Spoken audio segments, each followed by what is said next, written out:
বিকাল বন্ধুরা, এই মুহূর্তে আমি আছি। আপনারা যে অঞ্জনা নদীর দুর্দশা দেখেছেন, আপনাদের প্রতিটি সিরিজের মাধ্যমে দেখানোর চেষ্টা করেছি জলঙ্গির যে উৎসবমুখ কৃষ্ণনগরে। আজ আমি চলে এসেছি ব্যাসপুরে চূর্ণী নদী যেখানে এসে পতিত হয়েছে, সেই পতিত স্থানটি আপনাদের দেখাতে যাই। এই যে আমার সামনে দেখতে পাচ্ছেন, এটা চূর্ণী নদী, ঠিক আছে। আমরা কিছুক্ষণ আগে ওই পারে ছিলাম, আমরা এখন আপনাদের দেখাতে যাচ্ছি যে এই ব্যাসপুরে যে দীর্ঘ ২৯ কিলোমিটার পথ পাড়ি দিয়ে যে আপনার অঞ্জনা নদীটা এসছে, সেই অঞ্জনা নদীর একদম পতিত মুখে চলে এসেছি। আমি এখানে এক মৎস্যজীবী দাদা আছে, মৎস্যজীবী দাদার সাথে কথা বলে নেব। তা আমি উঠে পড়ছি দাদার এইখানটায়, দাদা এই মুহূর্তে মাছ ধরছে। তো দাদা, দুটো কথা তোমার কাছে জানতে চাই। এই যে আমরা এইরূপ নোংরা আবর্জনা দৃশ্য অঞ্জনা দেখছি, এটা তো আমরা আশা করিনি। রবীন্দ্রনাথ ঠাকুরের অঞ্জনা নদী তীরে চন্দনী গায়ে পুরো মন্দিরখানি গঞ্জের পায়ে, এটা তো শুনেছো? বিশ্বকবির সেই বিখ্যাত লেখা। আচ্ছা দাদা, তোমার নামটা একটু বলো। আমার নাম বিমল প্রামাণিক। তুমি মৎস্যজীবী? মৎস্যজীবী আমরা চাষবাস আছে। মাছ ধরা, মাছে ভাতে বাঙালি একটা কথা আছে কিন্তু। তো এই যে নদীর মাছ, এর কিন্তু যে স্বাদ তা কিন্তু মানে অন্য অনেক জায়গার মাছের কিন্তু পাওয়া যাবে না, যেটা এই যে এই মানে এই সব জায়গাকার মাছ। আচ্ছা, মূলত আমি দেখতে পাচ্ছি তুমি কি মাছ ধরছো এখানে? কি মাছ? অল্প দুটো মাছ পেয়েছি, আমি দেখাচ্ছি আপনার। আচ্ছা দেখো, এই যে মশারির মতো করা আছে, এর মধ্যে মাছ অল্প। আমার অর্চনাদি ওখানে দাঁড়িয়ে রয়েছে, যেহেতু অর্চনাদি নামতে পারছে না, এখানে অনেকটা ডিপ আছে। আচ্ছা অল্প কটা পেয়েছি। আচ্ছা, একটু দেখান যে দাদা দেখাচ্ছে। বিমান দা তো বললেন? বিমল প্রামাণিক। আচ্ছা, এটা হচ্ছে একটা ট্র্যাডিশনাল পদ্ধতি, সাইকেলের রিং দিয়ে। দেখতে পাচ্ছি ল্যাঠা আছে মনে দাদা, না ওটা? বেলে আছে, ল্যাঠা আছে, বেলে আছে, ল্যাঠা আছে, পুঁটি মাছ আছে। একদম বাঙালির, মানে আমাদের বিল, এই নদীর পিওর এ হতে অঞ্জনা, যে অঞ্জনাকে আমরা শেষ করে দিচ্ছি বন্ধুরা। প্রচণ্ড কষ্ট লাগে, দুঃখ লাগে। এই দেখুন, এই অঞ্জনার প্রতিদিমুখ আজকে প্রায় বন্ধ হয়ে গেছে। আমরা দেখতে পাচ্ছি এখানে নিচু হয়ে গেছে অঞ্জনা চূর্ণির থেকে, যার ফলে জলের ফ্লো নেই। আর মেন তো যেটা কালপিট হয়ে আছে, সেটা হচ্ছে কৃষ্ণনগরে উৎসমুখ বন্ধ হয়ে আছে। ওই জল আসতো, জল বন্ধ হয়ে গেছে, নগরায়ন হয়েছে, কংক্রিটের শহর করেছি আমরা, নদী দখল হয়ে গেছে, নদীর মধ্যে কৃষ্ণনগরে বাড়ি হয়েছে। আপনি কি জানেন দাদা, কৃষ্ণনগর শহরের মধ্যে দিয়ে বয়ে যাওয়া যে অঞ্জনা নদী আছে, সে অঞ্জনা নদী আজ দখলপ্রাপ্ত হয়ে গেছে? এটা হয়তো আপনি জানেন না। শুনেছেন? কৃষ্ণনগরে অঞ্জনা নদী 5 ফুটে পরিবর্তিত হয়ে গেছে, শুধুমাত্র 5 ফুট। 60 ফুটের অঞ্জনা, 70 ফুটের অঞ্জনা নদী চুরি করে করে নদী চোরেরা কংক্রিটের বাড়ি বানিয়েছে, তারা কাগজপত্র তৈরি করে নিয়েছে। ভূমি যে নদী তো সরকারের সম্পত্তি, সেই সম্পত্তি তারা অবৈধ উপায়ে বানিয়ে কাগজও করে ফেলেছে।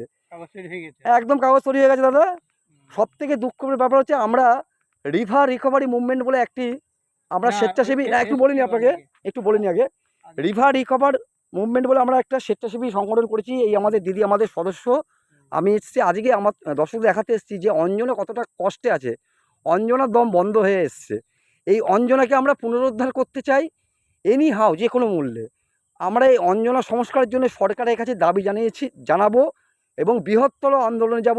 প্রয়োজন পড়লে অনশনেও আমরা বসবো এবং সরকারকে যাতে এই অঞ্জনা নদী বাঁচাক, এই দাবি সরকারের কাছে পৌঁছে যাবে প্রতিটি নাগরিকের তরফ থেকে।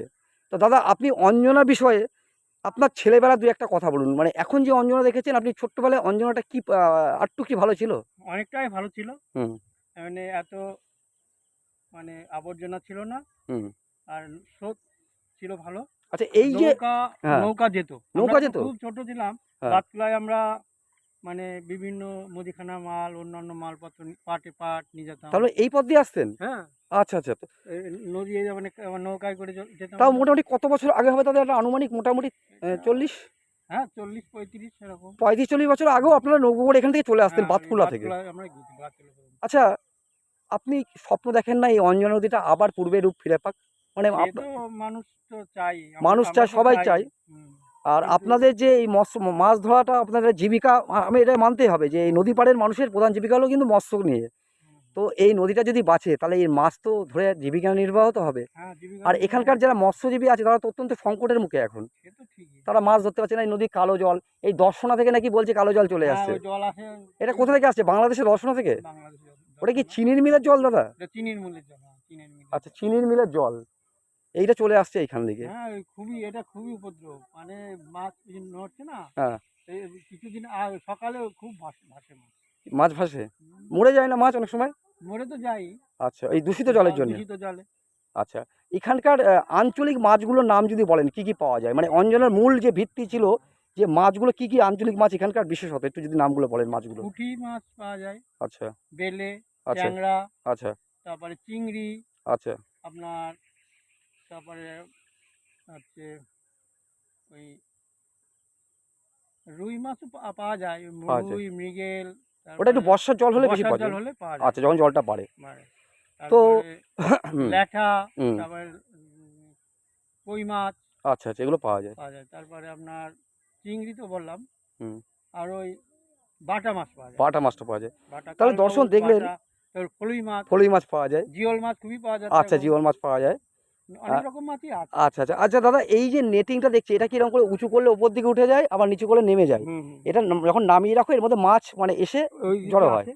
আবার তুলে ফেলো যখন মাছগুলো উঠে হ্যাঁ, উঠে পড়ে। সবসময় মাছ বাঁধে না। আচ্ছা, এইটা তো একটা প্রাচীন পদ্ধতি মাছ ধরার। হ্যাঁ, এটা হ্যাঁ, এই পদ্ধতিটাকে কি নাম বলে দাদা? এটা ভেসাল বলে, ভেসাল। এটাকে ভ্যাসাল পদ্ধতি বলে। খোলা ভ্যাসাল, জাল বলে, ভেসাল বলে। আচ্ছা, এই ভ্যাসাল পদ্ধতিতে মাছ ধরা হচ্ছে। হুম। তাহলে দেখুন প্রিয় দর্শক, অঞ্জনা নদীর দুর্দশা পর্বে আজ অঞ্জনার পতিতমুখ রুদ্ধ হয়ে গেছে যে চূর্ণিতে পড়বে। এর থেকে হৃদয় বিদারক ঘটনার কিছু হতে পারে না। আপনারা উঠুন, জাগুন, আমাদের প্রিয় অঞ্জনাকে বাঁচাতে এগিয়ে আসুন। করজোড়ে প্রার্থনা করি সময়কে, সমস্ত শহরবাসী, নদিয়াবাসী, পশ্চিমবঙ্গবাসীকে, ভূভারতে যত নদ নদী, খাল বিল জলাশয় আছে প্রত্যেকগুলিকে আমাদের বাঁচাতে হবে। এটি আমাদের নৈতিক কর্তব্য।